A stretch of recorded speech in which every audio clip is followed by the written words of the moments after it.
Muy buenas noches, hermanos.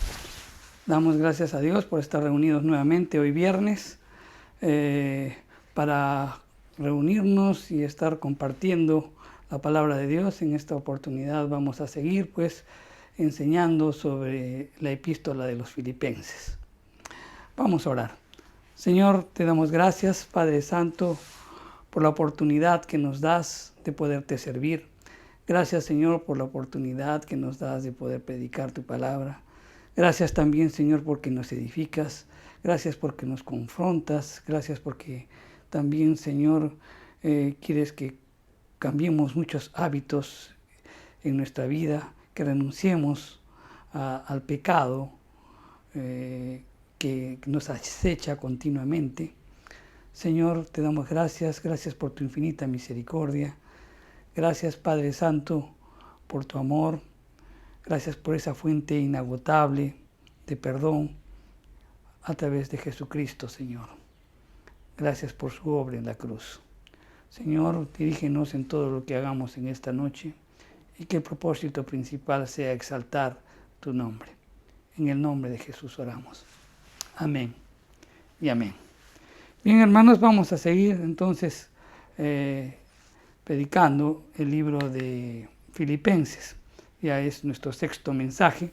Y hoy día vamos a hablar sobre una mente sumisa, pero vamos a tocar el ejemplo de Cristo, ¿no? Ya hemos visto la semana pasada los primeros versículos de este capítulo 2, en donde busca pues enlazar los corazones cristianos tratando sobre el tema de la unidad, ¿no? Y en este tema de la unidad trató pues aspectos muy definidos, como es el dar consuelo, el dar amor, tener comunión con el Espíritu Santo, tener compasión, mantener el gozo y tener humildad, ¿no? De eso estuvimos conversando. Y es que en una iglesia siempre debe haber pues una unidad espiritual, ¿no? No puede haber ninguna clase de ruptura de comunión, porque eso afecta pues el crecimiento, el fortalecimiento de la iglesia.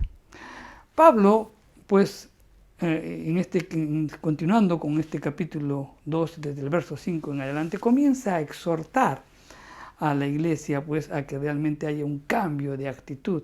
Y para esa exhortación pues nos induce ahora a Cristo como suprema ilustración de compasión, de abnegación y de humildad.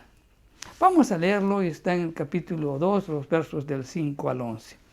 Y dice: haya pues en vosotros este sentir que hubo también en Cristo Jesús, el cual, siendo en forma de Dios, no estimó ser igual a Dios como cosa a que aferrarse, sino que se despojó a sí mismo, tomando forma de siervo, hecho semejante a los hombres, y estando en la condición de hombre, se humilló a sí mismo, haciéndose obediente hasta la muerte y muerte de cruz.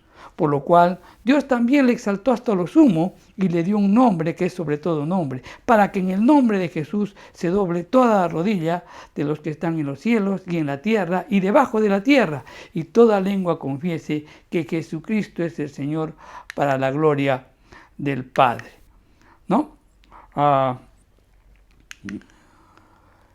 Aquí lo primero que podemos ver es que Jesús pensó en otros antes que en sí mismo.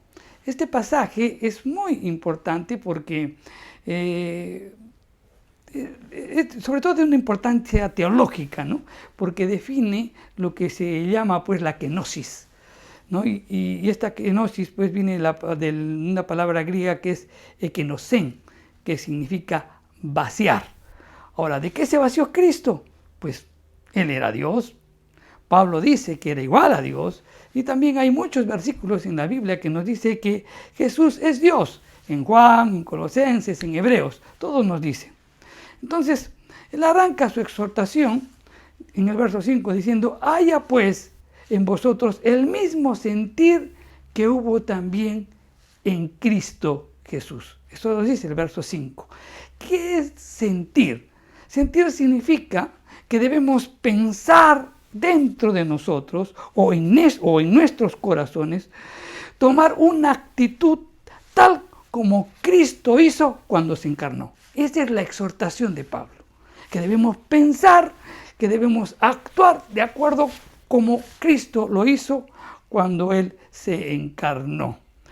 Ahora bien, esto nos indica pues que nuestro pensar, nuestra actitud, nuestra opinión, nuestra evaluación de la situación que de repente estamos enfrentando debería ser la misma que Cristo tuvo cuando enfrentó pues su supremo acto de humillación. En resumen, pues deberíamos pensar los pensamientos de Cristo. Cristo es pues el ejemplo supremo de humildad. Jesucristo es Dios y sin embargo, Él se humilló y se convirtió en hombre. Yo creo que en este momento pues, hagamos un paréntesis y comencemos a reflexionar sobre ese paso descendente que hizo Cristo. Miren, Él moró en la gloria, en la perfección. O sea, ahí hay una santidad perfecta, hay un amor perfecto, ahí estaba ahí. Y de ahí vino a este mundo que es totalmente corruptible, en donde pues no hay santidad, no hay un verdadero amor, sino muy por el contrario, está revestido pues de egoísmo, de codicia y de muerte. Él tomó esa decisión. Entonces, cuando nosotros nos ponemos a pensar eso, pues es totalmente imposible entender la humildad que se necesitó para tomar esa decisión. Pero Jesús lo hizo. Y ese paso de humildad, Pablo nos está exhortando a hacerlo. La misma mente que existió en Jesucristo, que hizo que Cristo dejara todo lo que Él era y tenía, esa misma mente debe estar en nosotros. Muchas veces, por la situación por la que pasamos, o de repente una situación muy difícil, pudiera hacernos sentir tentados a promover nuestros propios intereses, a promover o a defender nuestros propios derechos, o a afirmar nuestras virtudes. Pero debemos recordar siempre que Cristo, pues a pesar de los atributos divinos que tenía, a pesar de la gloria eterna que tenía y de ser afirmado en su adoración y obediencia, pues Él voluntariamente puso a un lado todos sus atributos divinos y se humilló. Eso siempre debemos tomar en cuenta y siempre debemos tenerlo presente. Entonces, eso nos invita a una reflexión. ¿Cuál es la reflexión? Miren, si nosotros no descendemos igual que Cristo, si no nos humillamos igual que Cristo, si no demos ese paso adelante que dio Cristo, de donde nosotros estamos hasta donde está la gente necesitada, las necesidades de ellos nunca serán resueltas. Nunca serán resueltas. La mayor parte de cristianos no llevan todo lo que son, ni tienen, ni descienden a donde realmente están los necesitados. Jesucristo fue el centro, Jesucristo fijó su mente en el centro de atención hacia las demás personas. ¿No? En su mente estaba pues el humillarse a sí mismo. Todo lo que era, todo lo que él tenía, pues lo dejó a un lado y descendió a donde estábamos nosotros. Y él satisfizo pues las necesidades de todos nosotros. Pues esto nos debe invitar a reflexionar, nos tiene que invitar a tomar esa actitud, a descender, a buscar. ¿Cuántos pueden haber que están cayendo en el campo de la drogadicción, en el campo de la ludopatía, en cuanto a la pornografía. Están cayendo. Y nosotros, pues, si no descendemos a ayudarlos, las necesidades de ellos no podrán ser satisfechos. Porque ellos lo que necesitan es libertad. Y esa libertad solo Cristo lo puede dar. Pero para esto necesita esos instrumentos que tomen el ejemplo de Él, de descender hacia las necesidades de los demás. Tomemos entonces la mente de Cristo y dejemos que fluya en nosotros. Dejemos que la mentalidad de la humildad y la sumisión atraviese nuestra mente. Jesucristo es Dios. Él tuvo la gloria y la alabanza del cielo con el Padre y el Espíritu Santo. Pero el verso 6 declara un hecho maravilloso. ¿Y qué dice? El cual, siendo en forma de Dios, no estimó ser igual a Dios como cosa a que aferrarse. O sea, antes de que se hiciera hombre, Él tenía la forma de Dios. O sea, su manifestación externa, su real esencia, su ser. Él lo tenía y no quiso ser, lo hizo a un lado. Cristo en su encarnación no le inquietó, reteniendo pues la manifestación exterior de su divinidad que poseía antes de su nacimiento. Él se encarnó. Cuando se hizo hombre, Cristo se despojó de sí mismo, de toda la apariencia externa de la deidad, mientras retenía los atributos que le pertenecen y se hizo hombre. Cristo, Él no pensó en sí mismo, sino Él pensó en otros. Su actitud era una de interés genuino por los otros. Estaba totalmente libre de egoísmo. Entonces, ese sentir, o sea, la mente de Cristo, pues lo podríamos resumir que sería una actitud que dice: no puedo retener los privilegios para mí mismo. Los debo usar en bien de otros. Y con el fin de hacerlo, gozosamente los haré a un lado y pagaré el precio que sea necesario. Esa es la mentalidad que debemos tener. Vamos a repetirlo. Mire, el sentir de Cristo sería una actitud que dice: no puedo retener mis privilegios para mí mismo. Los debo usar en beneficios de otros. Y con el fin de hacerlo, gozosamente los haré a un lado y pagaré el precio que sea necesario. Miremos un poco el contraste entre Satanás y Cristo. La Biblia nos habla de lucero en Isaías, pero todos los teólogos y todos apuntan a que era la visualización o la vivencia misma de la rebelión de Satanás, ¿no? ¿Quién era pues este lucero? Era un ser angelical del más alto rango, ¿no? Era cercano al trono de Dios. Él deseaba sentarse en el trono de Dios. Y él dijo: yo seré, ¿no? Él quiso imponer su propia voluntad. No estaba satisfecho de ser una criatura. Él quiso ser el creador, lleno de orgullo y de soberbia, solo pensando en sí mismo. Cristo, en cambio, Cristo no dijo: yo quiero hacer mi propia voluntad, ¿no? Cristo dijo: hágase tu voluntad. Y miren, Él era el creador y sin embargo, voluntariamente se hizo hombre. La humildad de Cristo es un reproche para el orgullo de Satanás.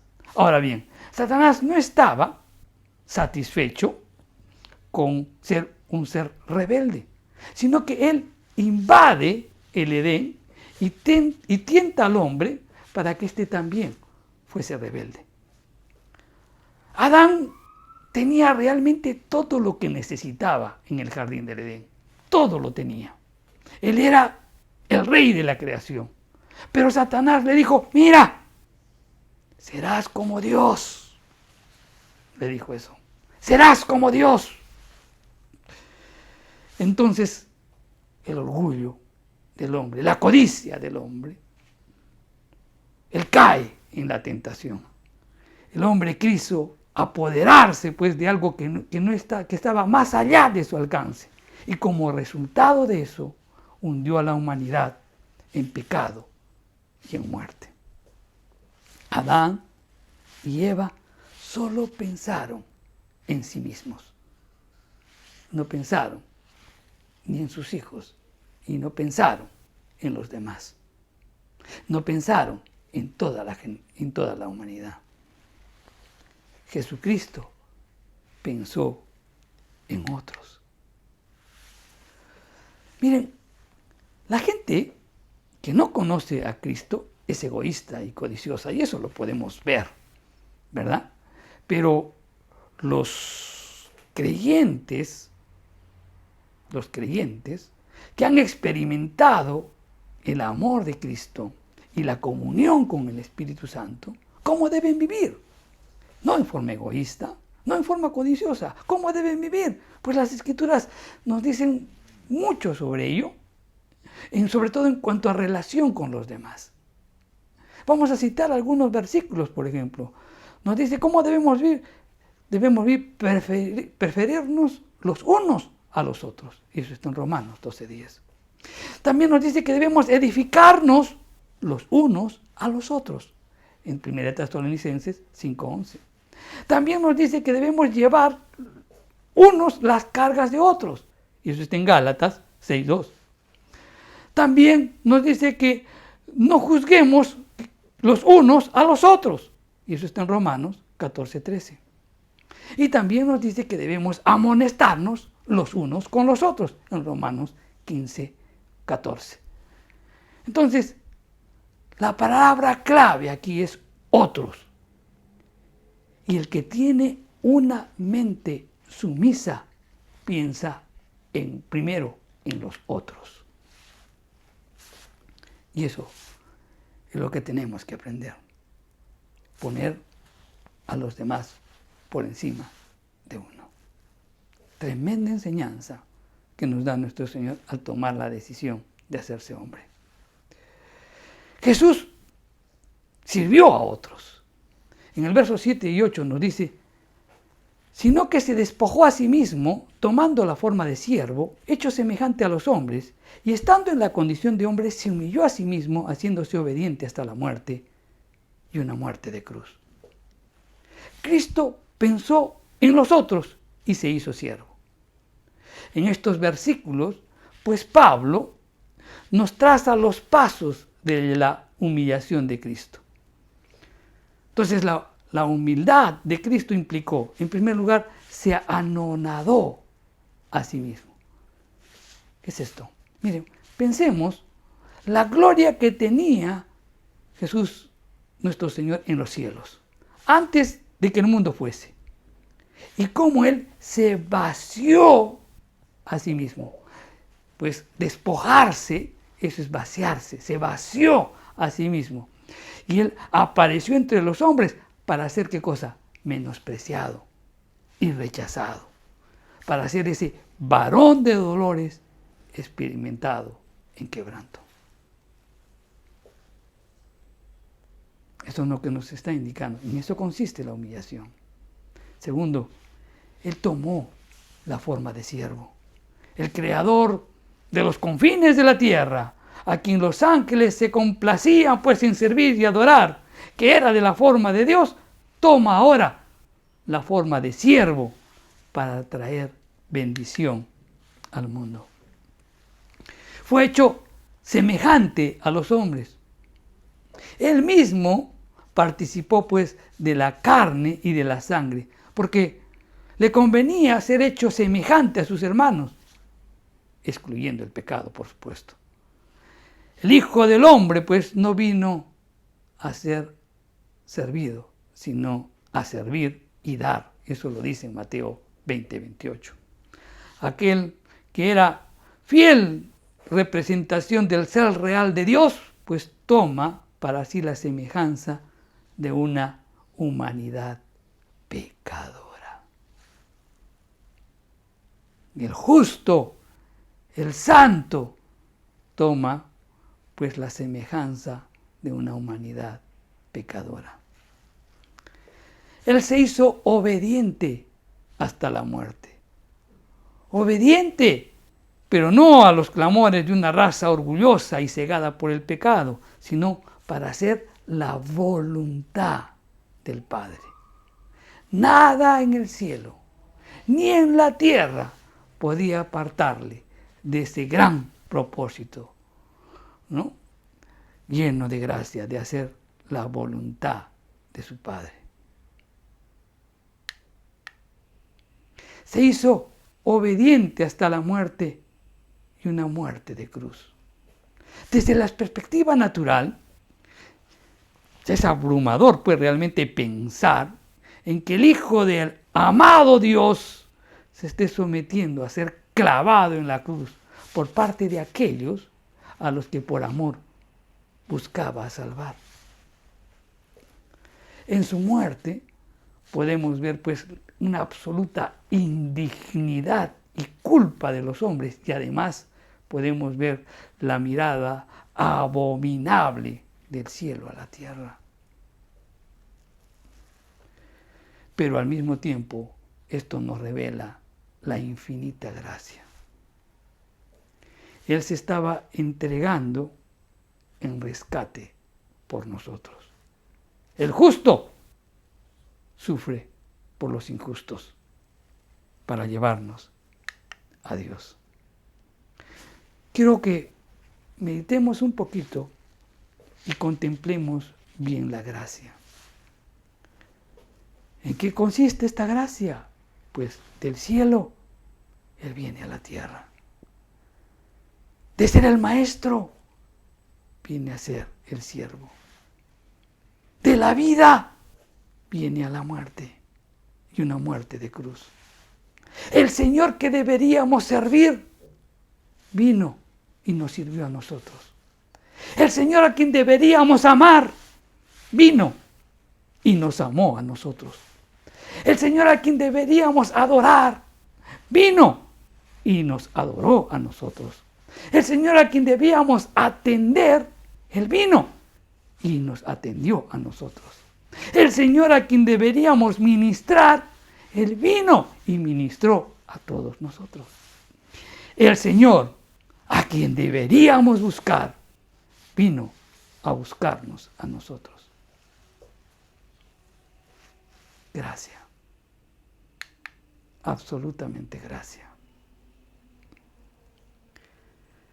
Contemplemos esa gracia. Valoremos esa gracia.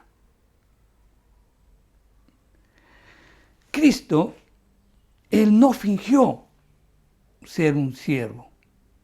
No fue un actor, ¿no?, haciendo el papel de siervo. Verdaderamente Él era un siervo, y esa era la expresión de su propia naturaleza. Pues Él fue el Dios hombre, la deidad y la humanidad unidas en uno. Y Él vino como siervo. Él siempre estaba dispuesto a ayudar a toda clase de gente, a pecadores, a prostitutas, recolectores de impuestos, enfermos, afligidos, poseídos, etc. Siempre mostrando humildad para servir, siendo el creador, vino a servir. Una vez en los Estados Unidos, cuando se realizó la guerra civil, había un general, el general George McClellan. Era conocido por ser un gran estratega militar. Él era conocido como el Napoleón, ¿no? Entonces, el general Lincoln lo pone, Franklin Lincoln lo pone como jefe supremo, o al mando de todo el ejército, por su capacidad. Pero las cosas no comenzaron a andar bien. Entonces el presidente Lincoln fue a buscarlo, y fue con 2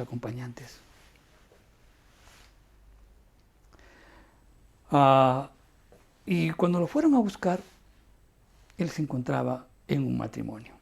Entonces el presidente con sus 2 hombres lo estaban esperando. Lo esperaron por 2 horas. Y después llegó este general. Llegó y lejos de darle la investidura, de saludarlo, porque se trataba del presidente que lo venía a buscar, pues los dejó esperando en la sala y se subió al 2.º piso.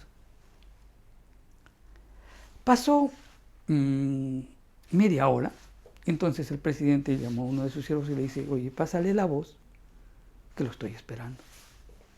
Entonces baja el criado y le dice, pues que el general McLean se había echado a dormir. Entonces los 2 hombres que lo acompañaban al presidente después se abrumaron. El presidente dijo, vámonos. Y se fue. Y cuando llegó a casa, pues les dijo a ellos, no es momento pues de reprender, no es momento de revisar procedimientos o comportamientos, no es momento de eso. ¿Saben? Él dice, yo gustosamente hubiera cuidado el caballo del general McLean con tal de que él me asegure la victoria. Ese pensamiento, esa humildad del presidente Lincoln lo hizo un gran hombre y un gran presidente. Esa es la mente sumisa en acción. El servicio es la segunda característica de una mente sumisa. El servicio en favor de otros. Jesús se sacrificó.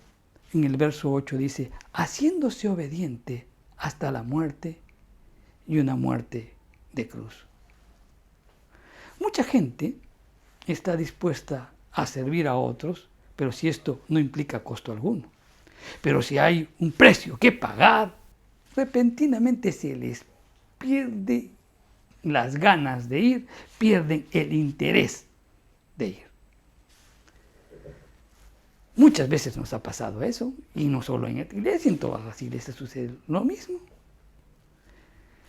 Mira, a veces nos olvidamos que Cristo se hizo obediente hasta la muerte, y una muerte de cruz. Su muerte no fue la de un mártir, sino fue la muerte de un Salvador. ¿Sabes? Un ministerio que no cuesta nada, no logra nada. Y por otra parte, no hay bendición sin sufrimiento. Siempre va a estar acompañado. Hay que esforzarse, hay que pagar un precio. La persona que tiene una mente sumisa no trata de evadir el sacrificio, porque él vive para la gloria de Dios y ayuda a otros. Y sobre todo que está continuamente dispuesto a hacerlo, sin quejas ni murmuraciones. El sacrificio, mi querido hermano, y el servicio siempre van juntos.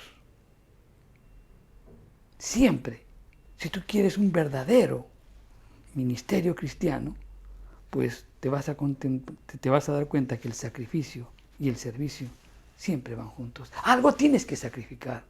Tienes que sacrificar tu tiempo, tienes que sacrificar tu dinero, tienes que sacrificar algo, pero algo tienes que sacrificar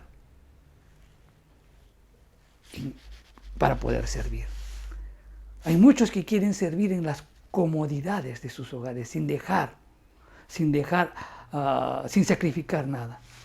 Pero déjame decirte que podrás hacerlo, pero no lograrás nada. ¿Por qué? porque el ministerio que no cuesta nada, no logra nada.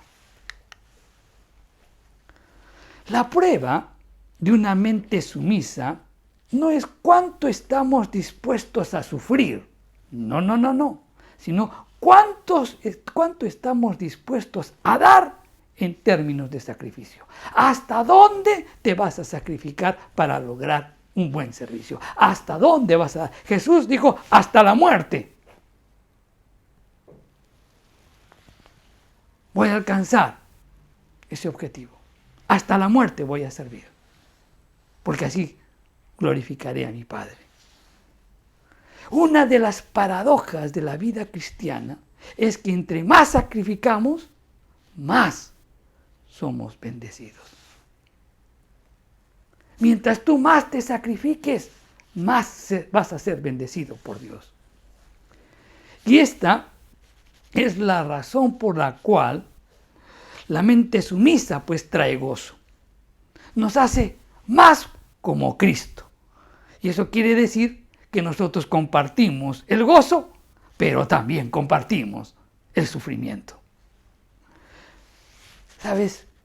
Cuando el amor es el motivo, el sacrificio nunca es medido ni mencionado. Aquellos que continuamente andan hablando, sí, pero yo estoy haciendo esto y el otro y lo aquello, pero he estado haciendo, el que continuamente está diciendo, hablando, lo que está sacrificando, pues no está movido por el verdadero amor, sino por la vanagloria. Jesús glorificó a Dios. En los versos 9 y 11 nos dice: por lo cual Dios también lo exaltó a lo sumo y le dio un nombre sobre todo nombre, para que en el nombre de Jesús se doble toda rodilla de los cielos, toda rodilla de los que están en los cielos y en la tierra y debajo de la tierra, y toda lengua confiese que Él es el Señor, para la gloria de Dios Padre. El gran propósito de todo lo que hacemos, ¿qué cosa es? Glorificar el nombre de Dios. Muchas veces les he dicho, ¿cuál es la razón por la que tú trabajas? ¿Cuál es la razón por la que tú te casas? ¿Cuál es la razón por la que haces determinadas cosas? Por ejemplo, si tú dices, ¿cuál es la razón para la que te casaste? Bueno, para tener mi esposa, para tener hijos. Para no pecar, pues pastor, ¿no? De repente algunos dicen eso. Ok, puede ser. Pero sabes, no vas a tener un buen matrimonio. Porque tú no te casas pues para tener un esposo, para tener hijos, sino que tú te casas para glorificar el nombre de Dios. Esa tiene que ser tu razón. Entonces va a cambiar tu manera de vivir. ¿Para qué trabajas? Para ascender, para ganar. ¿Para qué? Para ganar mucho dinero, para tener casas, para tener carros. No está mal si quieres hacerlo eso. Si quieres anhelar, es tu sueño. Pero sabes, te vas a equivocar y vas a fallar. Porque tu razón no debe ser las cosas materiales, sino que en todo lo que Dios te da, glorifica el nombre de Dios. Sea un buen trabajador, sea honesto, sea honrado, sea puntual, sea responsable. Glorifica el nombre de Dios.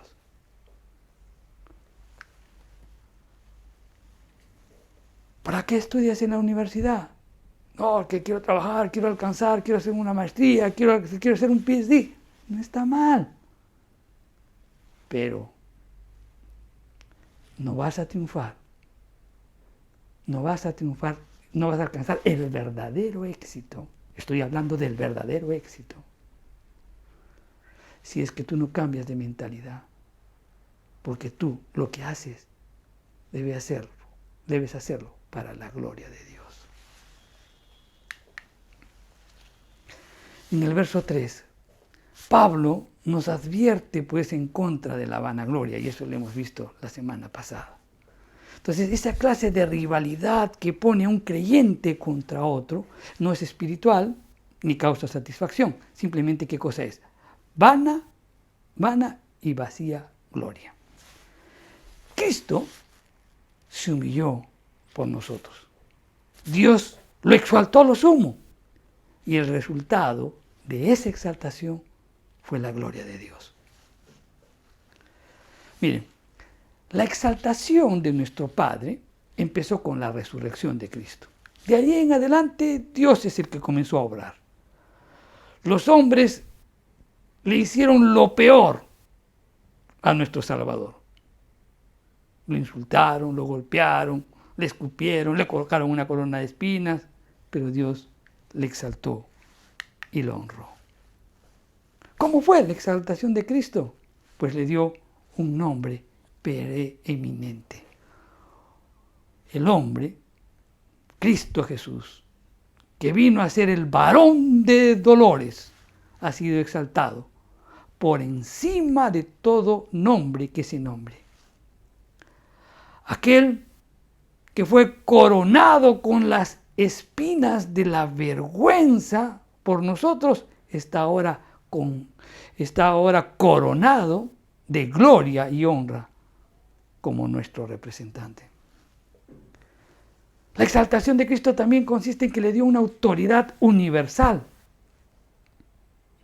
Aquel pues que ahora lleva sobre sí las marcas de la cruz en sus manos y en sus pies, Él va a sujetar todas las cosas a sí mismo, y no solo en este mundo, sino también en el venidero. La exaltación de Cristo también tiene que ver con una adoración universal.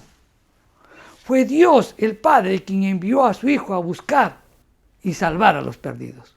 Y Él recibirá honra y satisfacción cuando todo el mundo confiese que Él es el Señor. Porque Él será Señor tanto de los muertos como de los vivos. En esta parte vemos pues a Jesús coronado de toda gloria y honra, porque tuyo es el reino, tuyo el poder y la gloria por siempre. El que se humillare será exaltado. Todo el propósito de la humillación y exaltación de Cristo es la gloria de Dios. La persona que tiene una mente sumisa al vivir por otros debe esperar sacrificio y servicio. Pero al final de todo esto tendrá su recompensa. Humillaos, pues, dice las Escrituras, bajo la poderosa mano de Dios, para que Él los exalte a su tiempo. Cuando vemos la vida de José, José fue vendido por sus hermanos, fue humillado por 13 años.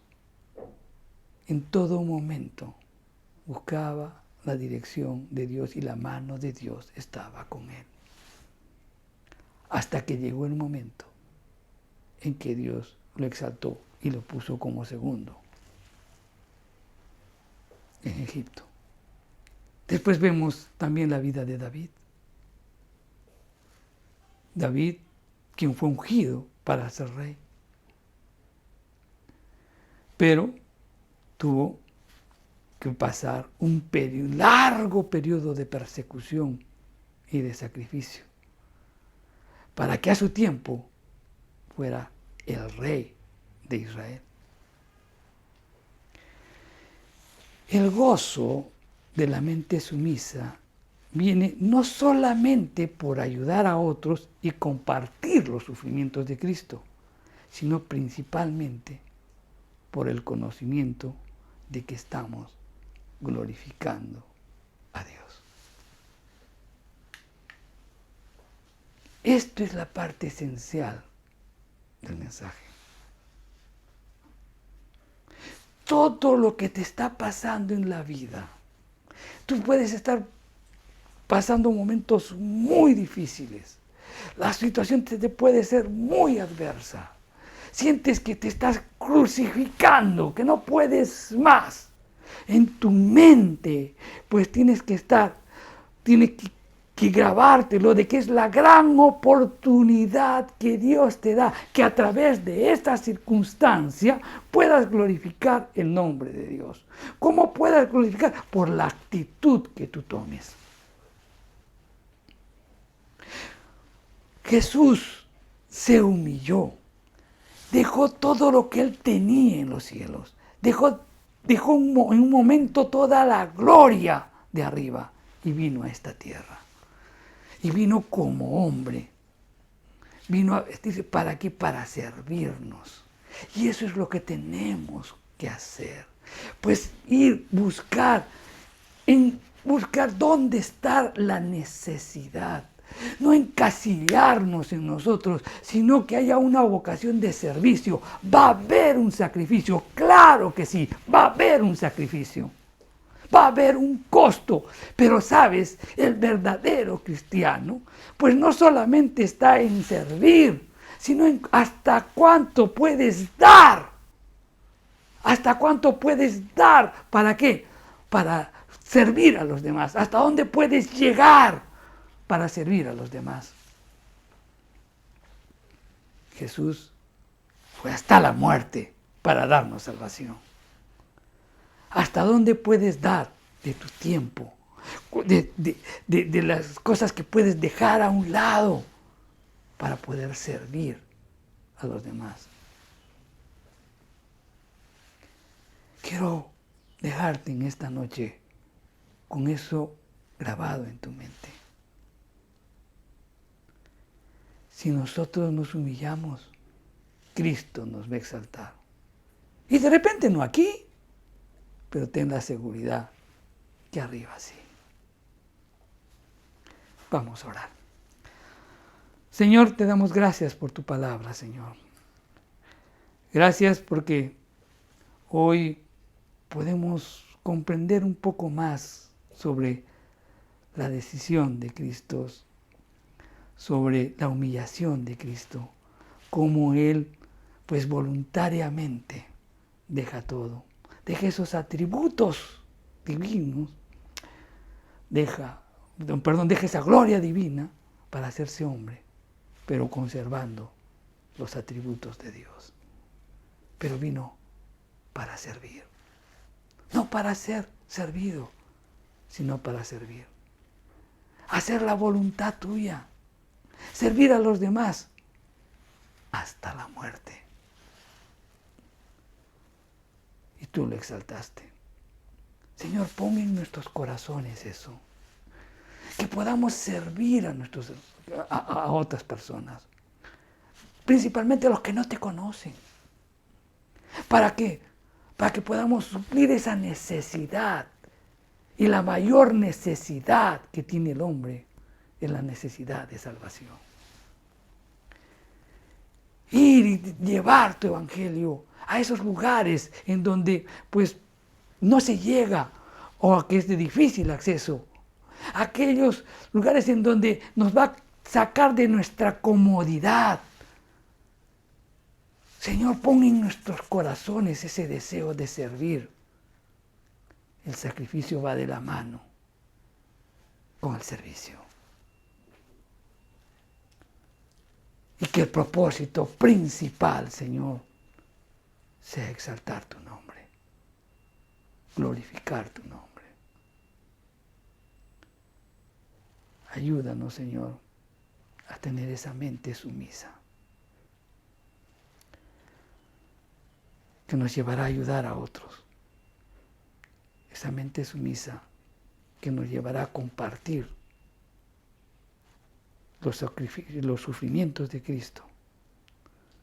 Y esa mente sumisa que nos dará el conocimiento de que todo lo que hacemos es para la gloria de Dios. Gracias, Señor. En el nombre de Jesús te lo pedimos. Amén y amén. Bien, hermanos, los invito el próximo viernes para seguir con esta exposición de la epístola de Filipenses. Mucho que aprender, mucho que el Señor nos va a hablar. No te olvides también de estar atento a toda nuestra programación de la semana. Los miércoles tenemos nuestros servicios habituales a las 8 de la noche. El jueves tenemos pues enseñanzas sobre Apocalipsis con nuestro pastor Adolfo. El día viernes, con quien habla, estamos viendo Filipenses. Y los sábados se reúnen también los jóvenes a las 7 de la noche. Y pues los invitamos a sintonizarnos todos los domingos a las 9 de la mañana en nuestro servicio dominical. Que Dios los bendiga, hermanos. Nos vemos. Hasta la próxima.